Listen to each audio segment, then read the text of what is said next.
सोने की दुनिया होगी, देवता होंगे लोग। सोने की दुनिया होगी, देवता होंगे लोग। सुख अपार होंगे, खाने को 56 भोग। सुख अपार होंगे, खाने को 56 भोग। सोने की दुनिया होगी।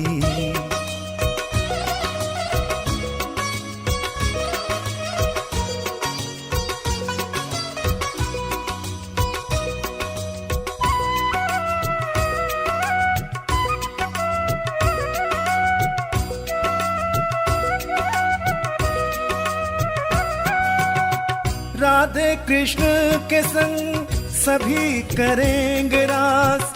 झिलमिल महलों में देवता करे निवास।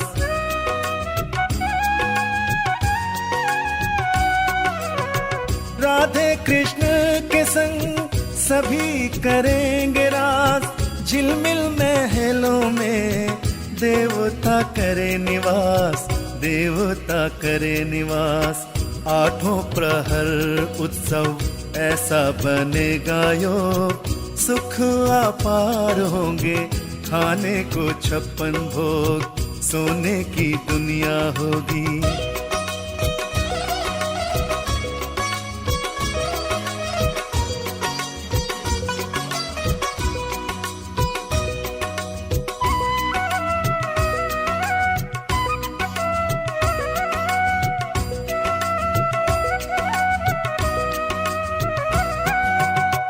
स्वर्ग में होगी सदा सुंदर बहार। पशु पक्षी भी मिलकर बांटेंगे ऐसा प्यार।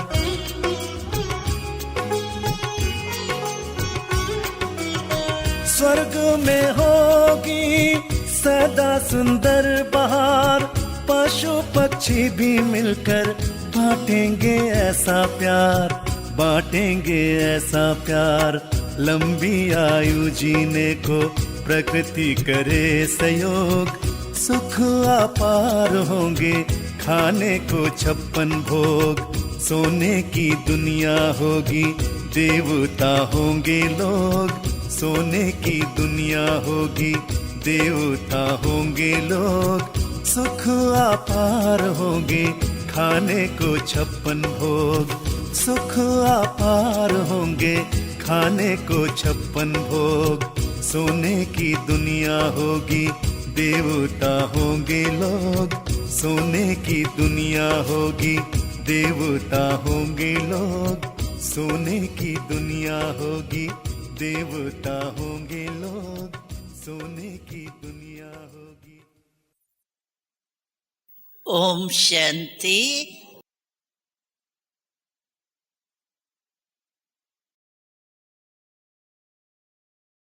आज हम सभी जो हमारा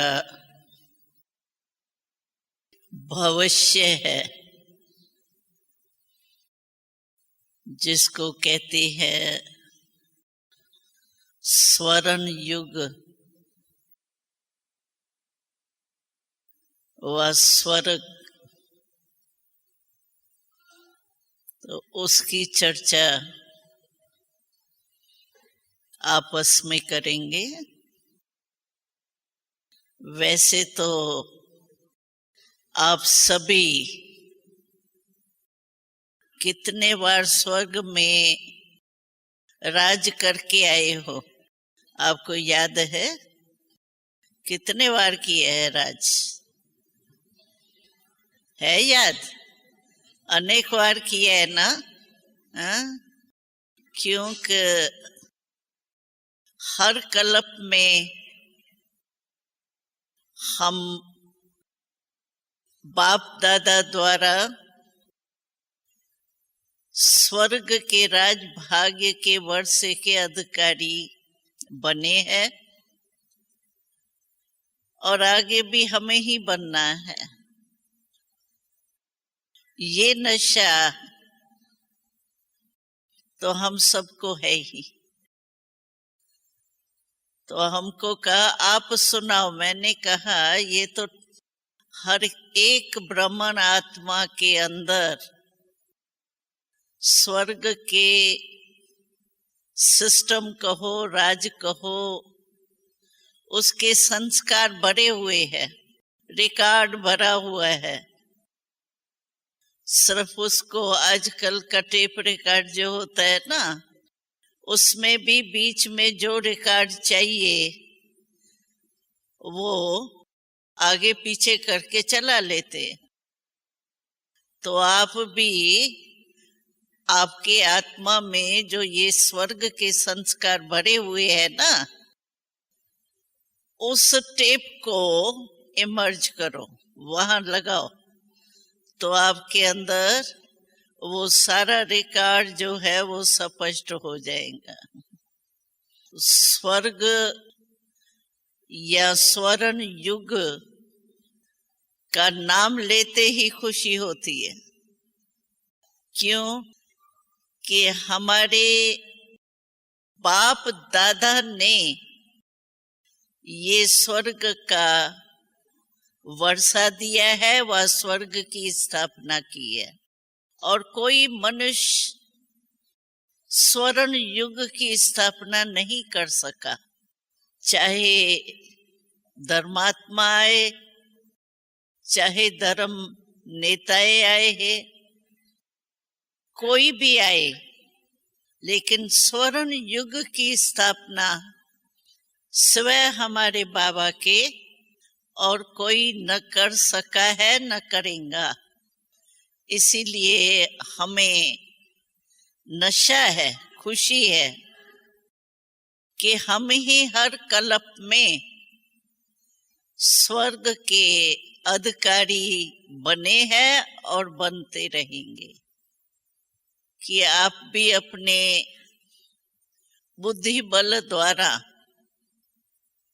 जान सकते हैं कि परमात्मा जो स्थापना करेगा, तो जैसे परमात्मा में सर्व शक्तियां है, परमात्मा जो चाहे वो कर सकता है। परमात्मा की रचना जैसे स्वयं परमात्मा है, वैसे उसकी रचना भी तो ऐसी होगी ना। परमात्मा के लिए कहा ही जाता है ऊंचे ते ऊंचा भगवान, तो उसकी रचना भी कैसी होंगी? ऊंचे ते ऊंची होंगी ना। तो अभी आप मन द्वारा उस दुनिया में पहुंच जाओ। पहुंचने का अभ्यास है ना। जैसे अभी योग की कमेंट्री करा रही थी, तो आप परम धाम या सूक्ष्म वतन में मन द्वारा अनुभव कर रहे थे ना। ऐसे अभी फिर आप अपने स्वर्ग की दुनिया, सतयुग कहो, स्वर्ग कहो, स्वर्ण देश कहो, वैकुंठ कहो, कई नाम है, वहां पहुंच जाओ मन द्वारा। मन के मालिक हो ना, तो जहां मन को चाहो वहां आप ले जा सकते। बाबा ने कहा ना, जब मेरा मन कहते हो तो मेरे के ऊपर तो मैं मालिक होता है ना। मन मेरा है और मेरा ही मन मेरे को धोखा देवे, ये तो ठीक नहीं लगता है ना। तो मेरा मन है, जब मेरा मन कहते हैं तो मैं मालिक हूं। जहां चाहूं वहां और जितना समय चाहूं उतना समय उसको ऑर्डर में चला सकती। इसीलिए हमारी मूल जो धारणा है वो है ही मन द्वारा। आप देखो योग भी क्या है, मन मना भव है ना। और फिर सेवा भी जो अति सूक्ष्म और श्रेष्ठ सेवा है वो मनसा सेवा है। वाणी द्वारा हम सेवा करते हैं, लेकिन फिर भी मनसा सेवा पावरफुल है। तो इसीलिए अभी हम सब चलते हैं कहाँ? अपने राज में। हाँ, ये राज तो अपना नहीं है ना, लेकिन अपना राज था सतयुग में, वैकुंठ में। तो सतयुग में आप ये सोचो कि मनुष्य आत्मा को जीवन में विशेष चाहता क्या है? हर एक के जीवन का लक्ष्य क्या रहता है? ऊंचे से ऊंचा क्या रहता है? तो हमने देखा है कि हर एक मनुष्य को जीवन में श्रेष्ठ जीवन व्यतीत करने के लिए, सुखमय जीवन व्यतीत करने के लिए 4 चीजें चाहिए जो हमको बाबा दे रहा है। एक है सुख, शांति, लेकिन इसका फाउंडेशन है पवित्रता। बाबा ने कई बार सुनाया हमको, तो पवित्रता ही सुख शांति की जननी है। अगर जननी नहीं है किसके पास, तो सुख शांति के बच्चे पैदा हो ही नहीं सकते। तो पवित्रता, सुख, शांति, प्रेम, संबंध में भी प्रेम, अपने दिल में भी प्रेम, ये सब विशेष चीजें चाहिए मनुष्य को जीवन में। तो हम जब स्वर्ग शब्द कहते हैं ना, तो उसमें ये सब चीजें होंगी।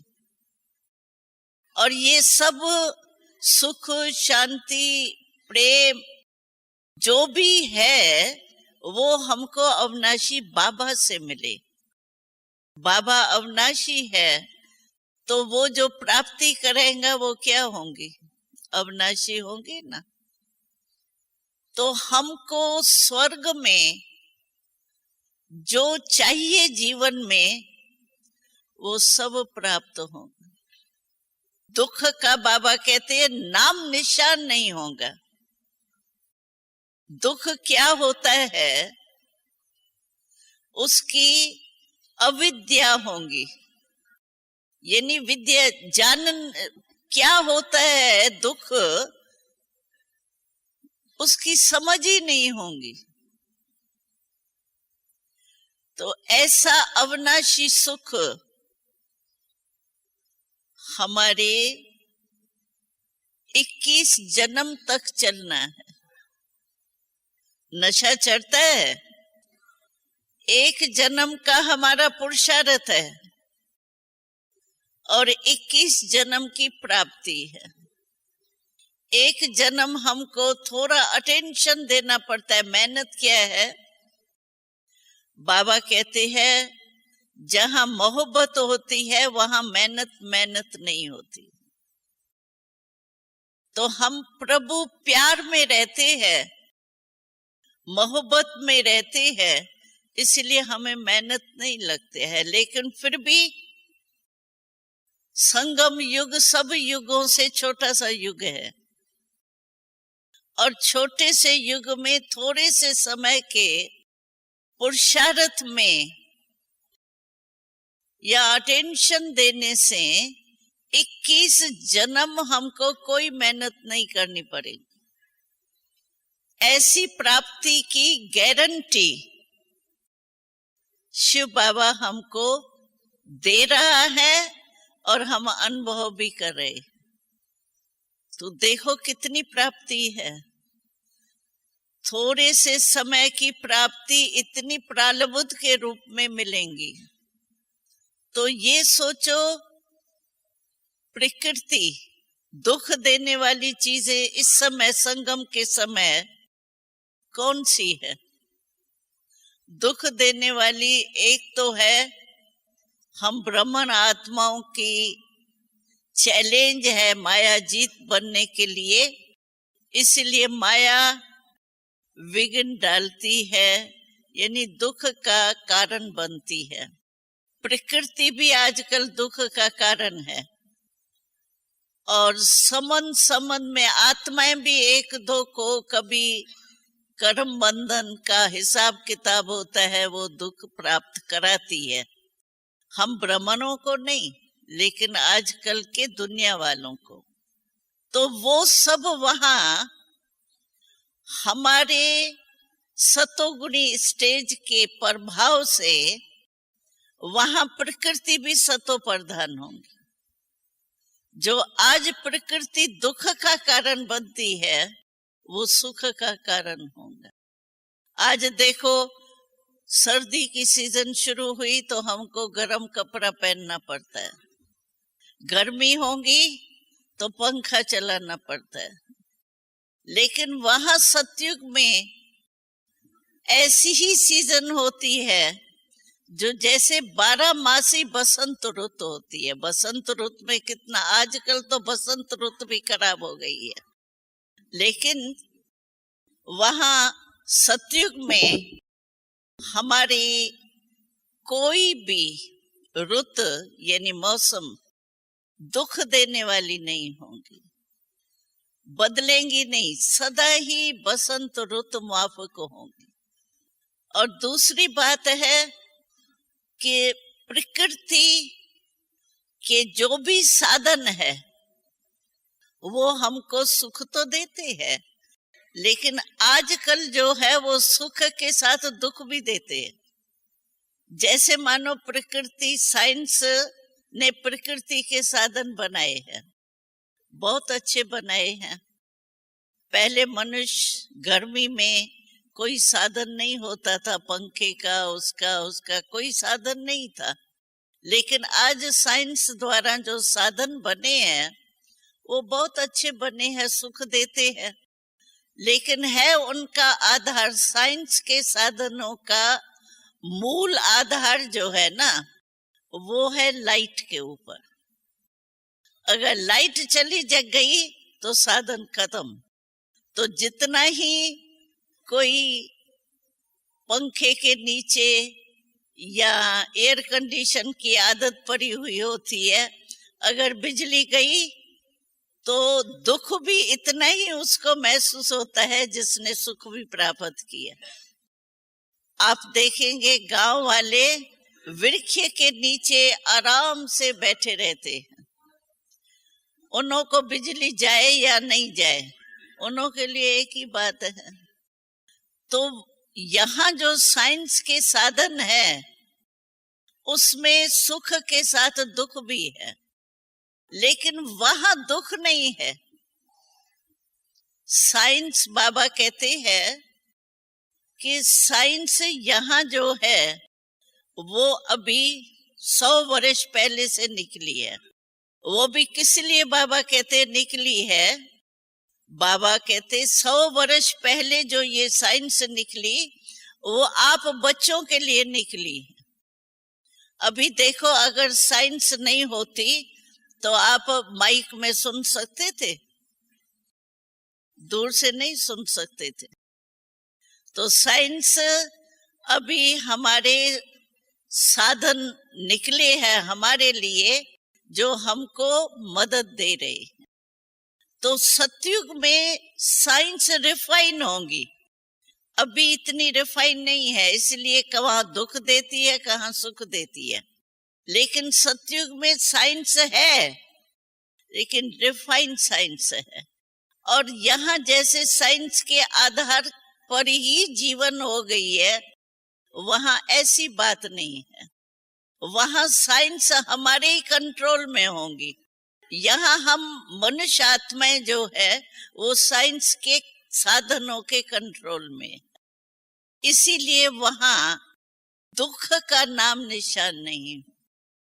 प्रकृति भी हमारे वाइब्रेशन से सतो प्रधान बन जाएंगी।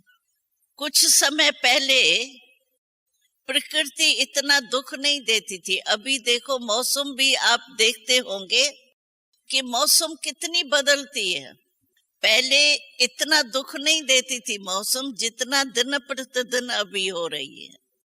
जब बारिश नहीं चाहिए तब बारिश पड़ रही है, और जब बारिश चाहिए उस समय नहीं पड़ रही है। कहाँ देखो तो बूंदें हो रही है, और कहाँ देखो तो इतना पानी आ रहा है जो डूब जाते। तो ये सब प्रकृति के तमोगुणी स्टेज का प्रभाव है।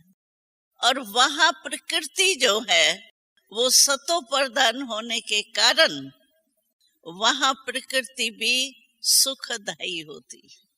और दूसरी बात है कि आत्मा की स्मृति वहां भी रहती है। परमात्मा से योग लगाना है, ये करना है, वो इमर्ज नहीं होंगी नॉलेज, लेकिन मैं आत्मा हूं, जो मुरली में भी बाबा ने अभी कुछ समय पहले कहा था। तो ये ज्ञान वहां रहता है कि मैं आत्मा हूं, और मुझ आत्मा की अभी इस शरीर द्वारा आयु पूरी हुई है, तो मुझ आत्मा को ये शरीर छोड़ के दूसरा शरीर अभी लेना है। ये स्मृति आत्म ज्ञान की वहां भी रहती है। लेकिन परमात्मा के परिचय इमर्ज नहीं होता है परमात्मा की प्राप्ति की प्रारब्ध है वहां, लेकिन इमर्ज रूप में परमात्मा का ज्ञान नहीं रहता, मर्ज रहता है। और आत्मा का ज्ञान जो है वो वहां इमर्ज रहता है। तो सतयुग में दूसरी बात है कि संबंध द्वारा भी कितना दुख होता है, और वहां संबंध में इतना प्यार होता है, चाहे प्रजा हो, चाहे दास दासी हो, चाहे राजा हो। लेकिन आज जो है वो प्रजा और राजा में, राजा तो आजकल है ही नहीं, नेता ही है, ताज तो है ही नहीं ना, टोपियां ही हो गई है ना। तो वहां चाहे कोई राजा भी है, लेकिन राजा प्रजा को भी अपना परिवार समझते हैं। आजकल प्रजा अलग है, राजा अलग है, यानी नेता, लेकिन वहां सबको अपना परिवार समझते। क्योंकि संगम युग में जो हम अभ्यास करते हैं ना, यहाँ हम लोग क्या कहते हैं, सब एक पिता के बच्चे, सारे विश्व के कितने भी धर्म वाले हैं, लेकिन हम सब एक पिता के बच्चे, आपस में एक ही परिवार है। तो वहां ये इस ज्ञान की स्मृति से नहीं, लेकिन टोटल हमारी जो संबंध की लाइफ होगी मनुष्य आत्माओं की, उसमें प्रजा हो या दास दासी, लेकिन वो ऐसे ही नजर से रहते हैं, ऐसे ही वृत्ति से आपस में रहते हैं जैसे एक परिवार के साथ।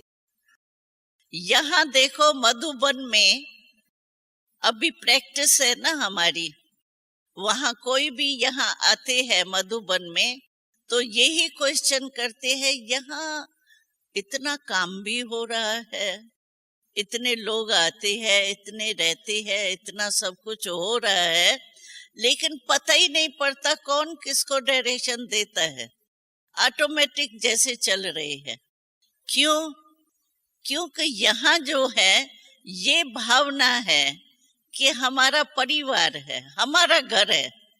तो अपना घर समझने के कारण क्या है, हमारी कारोबार जो है वो कितनी सुख शांति से चल रही है।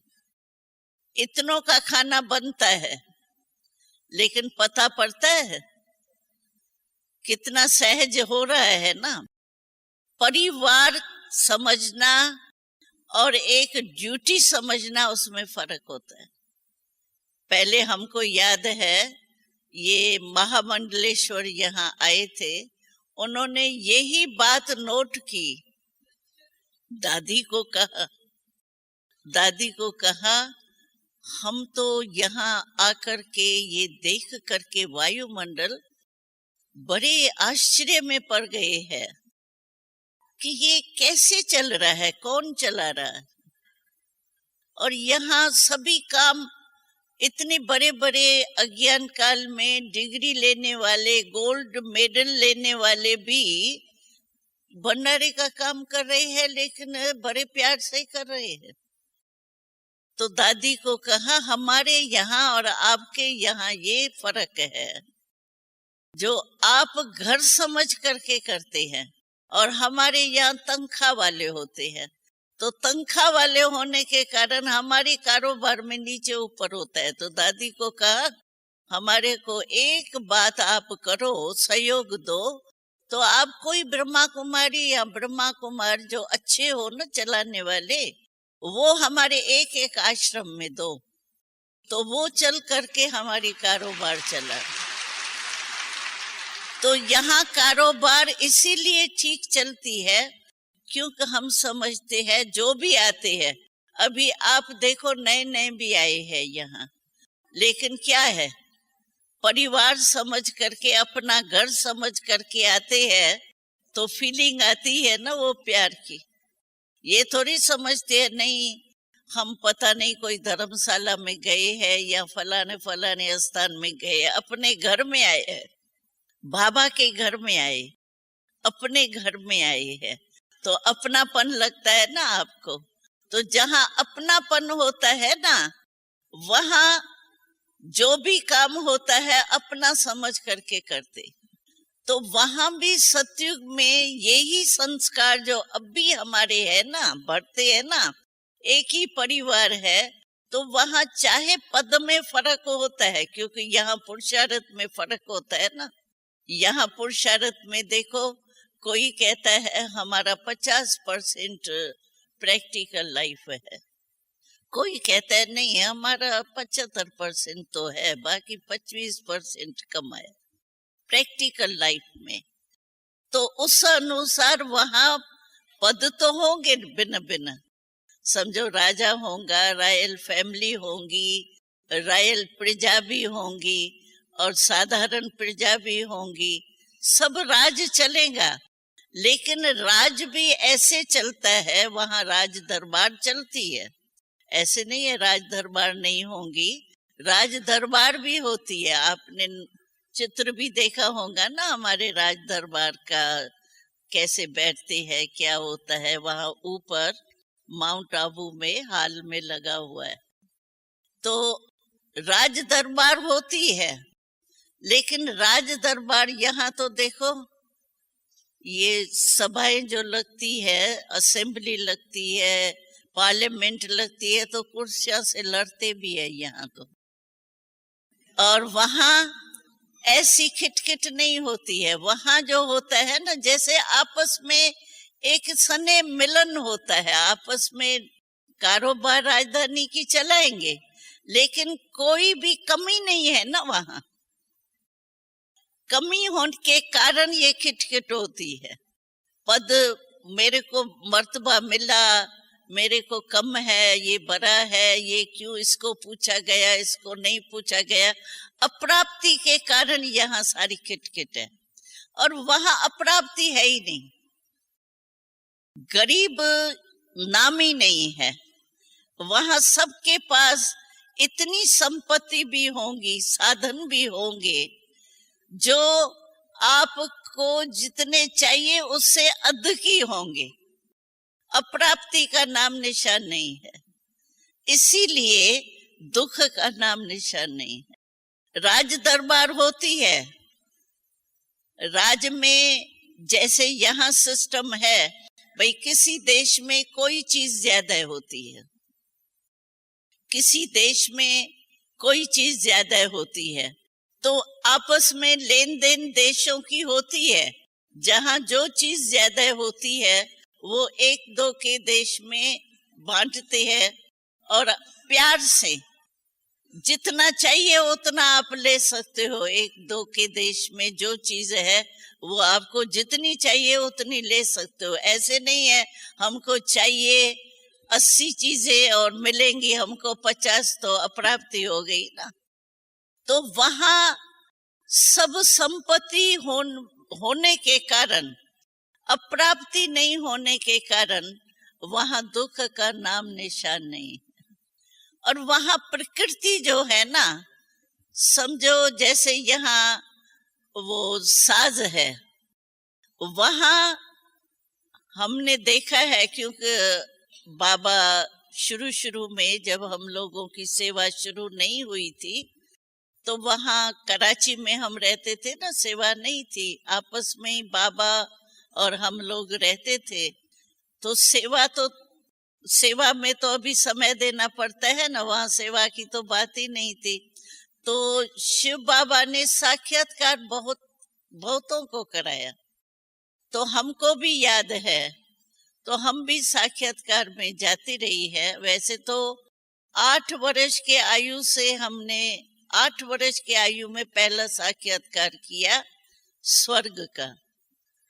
हमको पता कुछ भी नहीं था 8 वर्ष के आयु में क्या होगा, लेकिन हमने तब साक्षात्कार किया था जब ये ओम मंडली बाबा की, पहले तो ओम मंडली कहते थे ना, अभी ब्रह्मा कुमारियां कहते हैं। ओम मंडली क्यों कहते थे? क्योंकि ओम की धुनी बाबा बहुत अच्छी कराते थे, और जिस समय ओम की धुनी बाबा करते थे, मम्मा भी करती थी, बहनें भी कराती थी, तो जिस समय ओम अर्थ से कहते थे, ऐसे नहीं है एक बस कन्नरस के रीति से नहीं, मुख के एक गीत के रीति से नहीं, लेकिन जिस समय ओम की धुनी लगती थी, कई साक्षात्कार में चले जाते थे, क्योंकि उस स्थिति में स्थित हो कि मैं आत्मा हूं। तो आत्मा ओम का अर्थ क्या हम बताते हैं?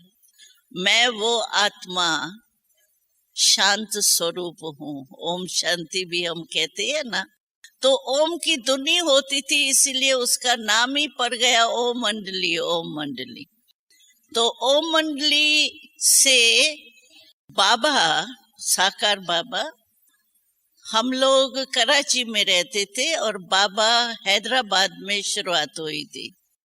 तो हमारे संबंधियों के पास बाबा आया था थोड़े दिनों के लिए, जैसे नहीं कोई निमंत्रण दे के बुलाते हैं, तो हमारे जो संबंधी थे वो गुरुओं को बहुत घरों में रहा के उनकी भाषण सुनते थे, सेवा करते थे।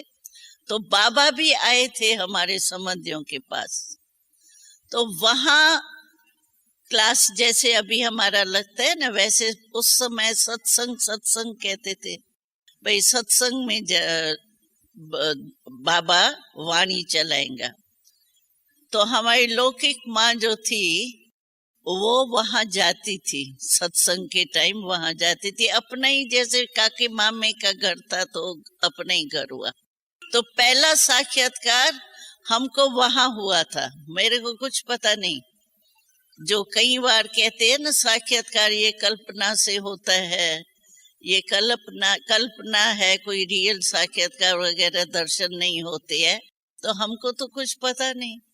भक्ति शाहूकार फैमिली होने के कारण भक्ति की भी बात नहीं थी, लेकिन ये जरूर था कि सिंध में रवाज था जो शीशे पर प्रिंट होती थी, अलमारियां वगैरह होती है ना, उसमें शीशे में प्रिंट होती थी देवताओं की, राम, श्री राम, कृष्ण वगैरह की।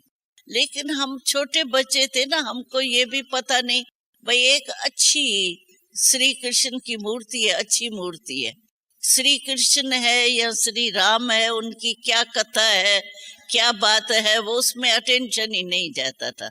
लेकिन होते जरूर थे घरों में। तो वहां पहला साक्षात्कार हमको हुआ, और फिर वो तो लंबी है हिस्ट्री, लेकिन उसके बाद फिर हम आश्रम बाबा के बोर्डिंग में आई। उसके कुछ साल के बाद हमको फिर साक्षात्कार का पाठ शुरू हुआ। तो हमें याद है कि उन दिनों में हम 10-10, 12-12 दिन स्वर्ग के शहजादी रूप में रहते थे। हम लोगों को वो 10-12 दिन जो है ना, वो अपनी मैं गुलजार हूँ ये स्मृति नहीं रहती थी। स्वर्ग में ही बस खा रहे हैं, सो रहे हैं, पी रहे हैं, जो भी लाइफ थी वो स्वर्ग की थी। तो हमको अनुभव है, सारी लाइफ हो गई ना अनुभव में। तो ये हमको अनुभव होता था कि वहां वृक्ष जो है ना, वृक्ष के पत्ते ऐसे चलते थे सवेरे सवेरे, अमृत वेला जैसे होता है सवेरा, योग वहां नहीं लगाना पड़ता है जैसे यहाँ 3:30-4 बजे अमृत वेले में योग करते हैं ना, वो योग नहीं करते हैं।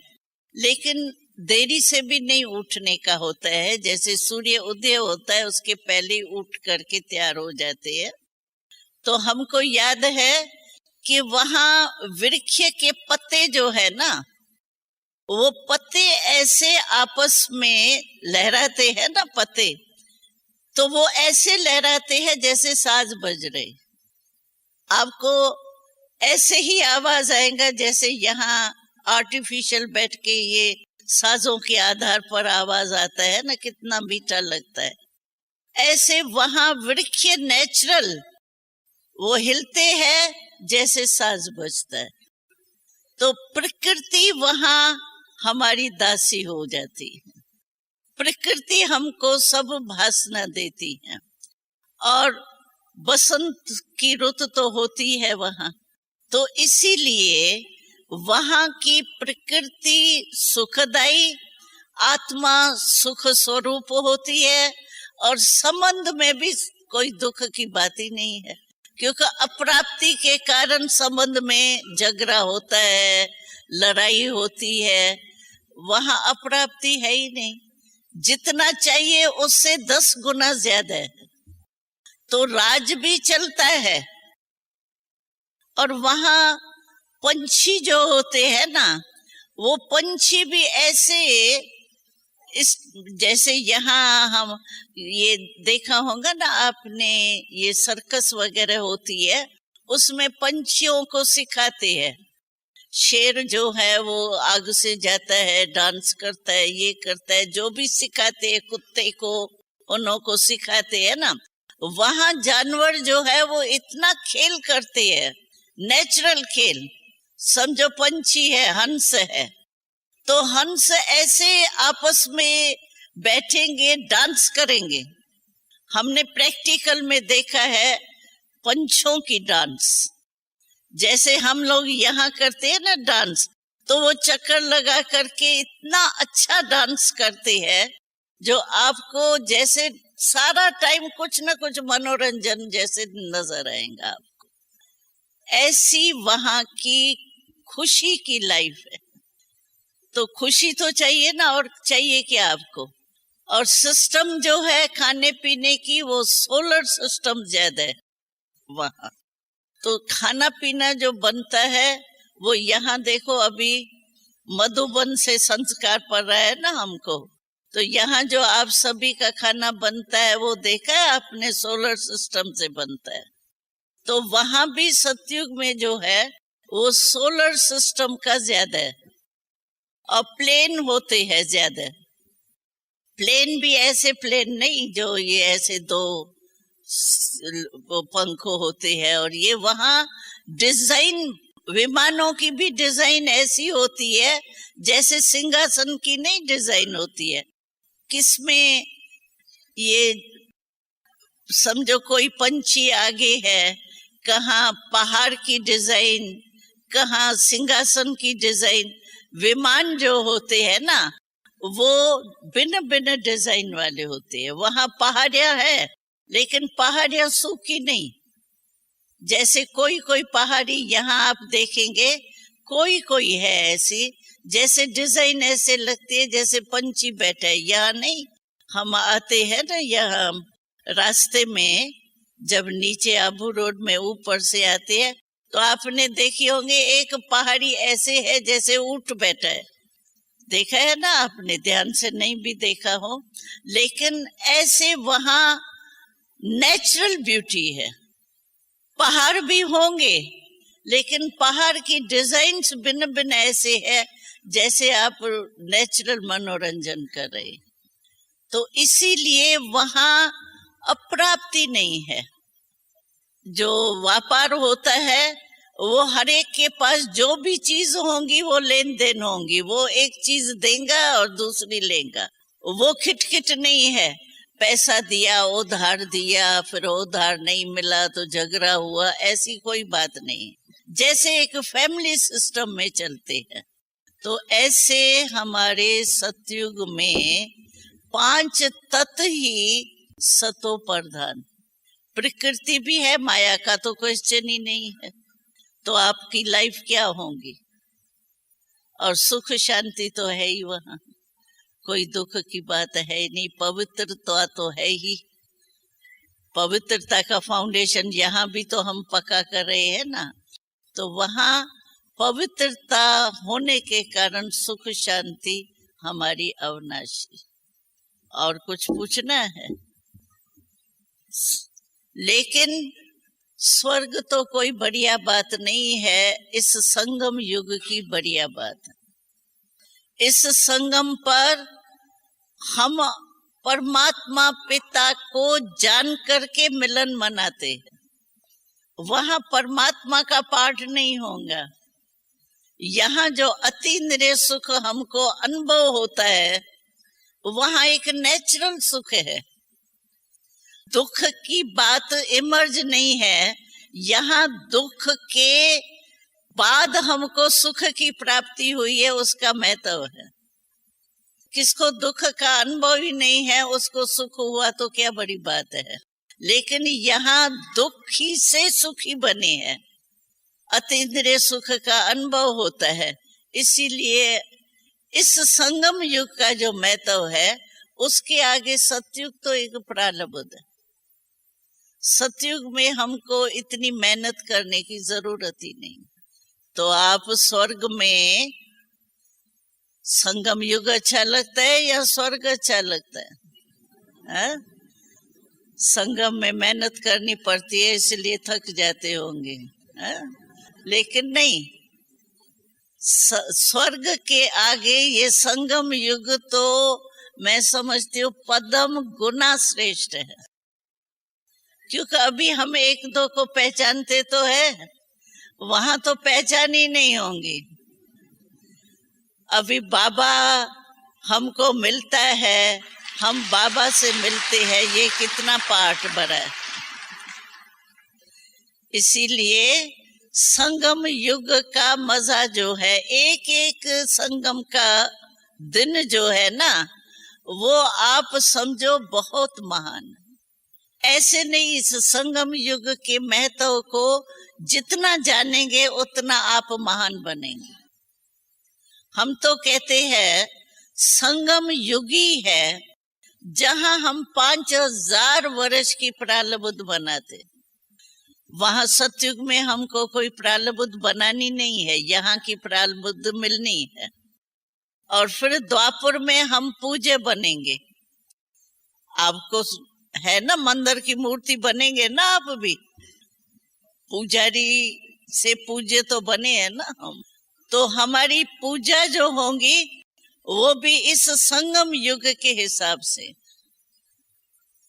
एक जन्म में 5000 वर्ष की प्रारब्ध बना रहे। कई बहन भाई कहते हैं, बहन जी ज्यादा समय थोड़ी हमने गमाया, ऐसे ही खड़े थे ना, 2 मिनट बस आपस में बात करे। अरे संगम के 2 मिनट 2 मास से भी बड़े।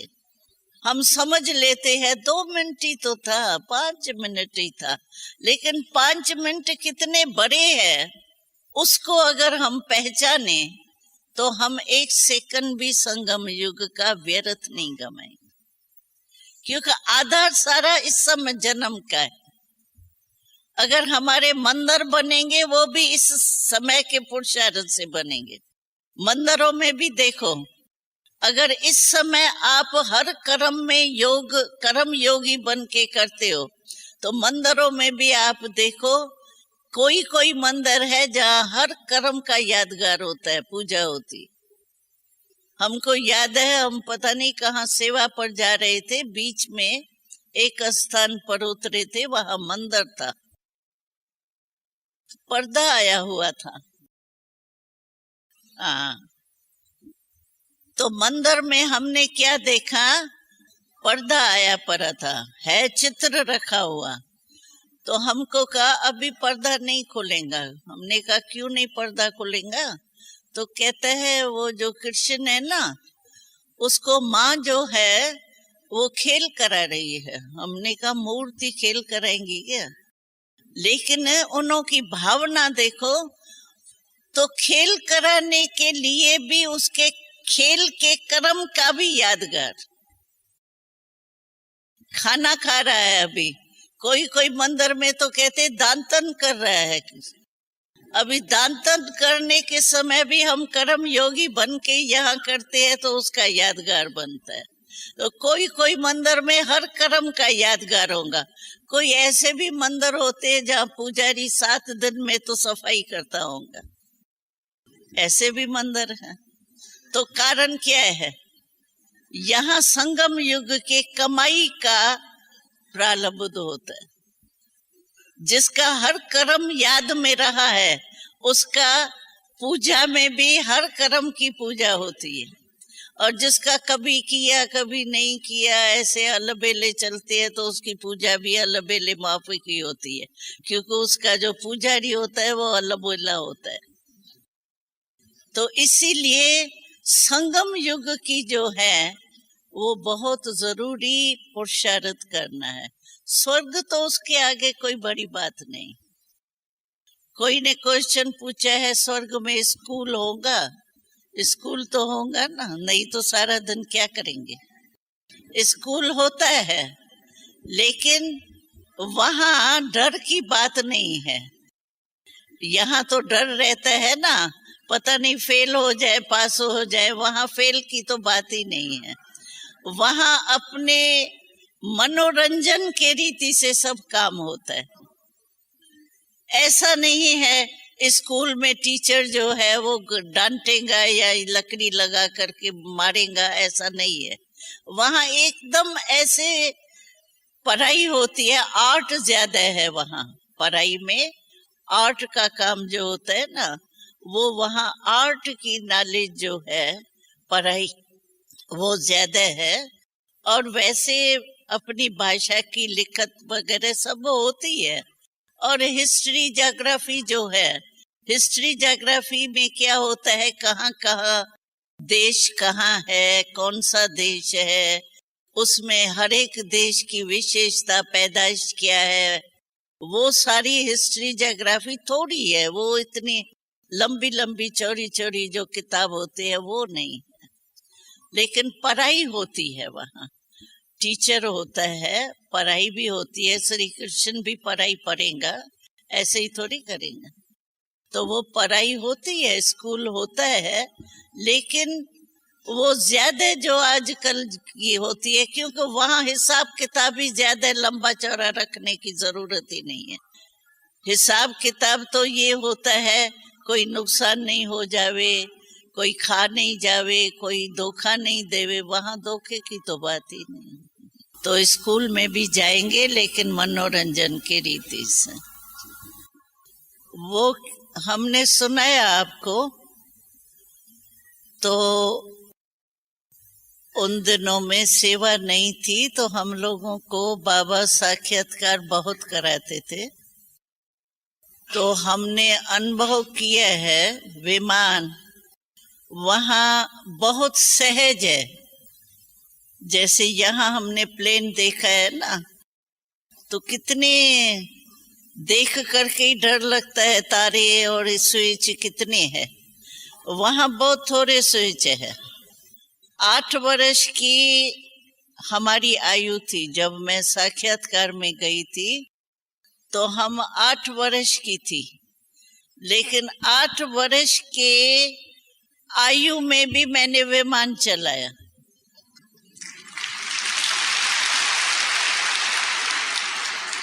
इतना इजी है, थोड़े से स्विच है, लेकिन है ज्यादा जो है ना, सोलर सिस्टम है वहां।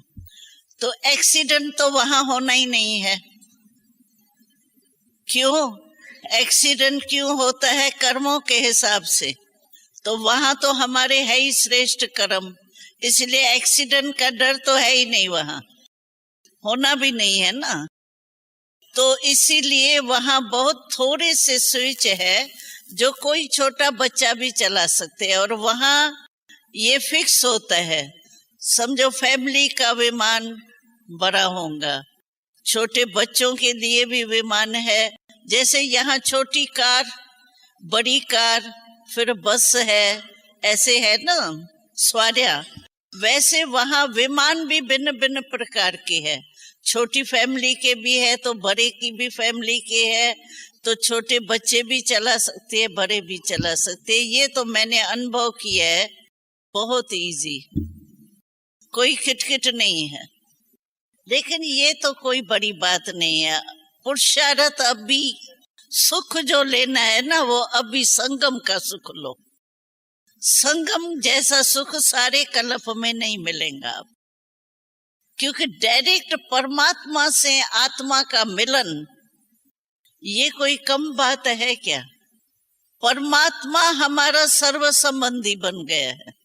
दुनिया वाले देखो परमात्मा को कितना ढूंढते रहते हैं, तो भी बेचारे पा नहीं सकते हैं, क्योंकि स्वयं परमात्मा अपना परिचय नहीं देगा तो कैसे आत्मा जानेंगी? हमको तो परमात्मा ने अपना परिचय दिया ना। इसीलिए संगम युग का महत्व आप बहुत अच्छी तरह से एक एक सेकंड के महत्व को जानो। जो बाबा कहते हैं ना, अब नहीं तो कब नहीं, जो अभी की प्राप्ति है वो सतयुग में भी नहीं होगी।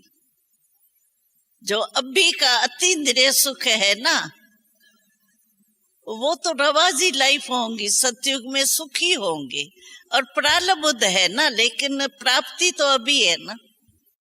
अभी के प्राप्ति का आधार वो प्रारब्ध है। बनाना अभी है, रिकॉर्ड भरा जाता है 3 मिनट, चलता भले कितना भी साल है, लेकिन मैं तो होता है जिस समय रिकॉर्ड भरा जाता है। तो इस समय हम 5000 वर्ष की प्रारब्ध प्राप्त कर रहे, इसीलिए पुरुषार्थ अभी करो। योगी अभी बनना है और कर्म योगी बनना है। और योग कोई बड़ी बात नहीं है। क्यों? योग माना बाबा की याद। क्या कहते? महल कैसे होंगे? क्यों आपको महल ही महल तो एक एक के बहुत बड़े होंगे। उसी महल में आपकी खेती, बगीचा, फाउंटेन, जो भी चाहिए वो सब होगा। आप सोचो ना, यहाँ के राजाओं के महल भी क्या होते हैं, तो वहाँ क्या नहीं होंगे।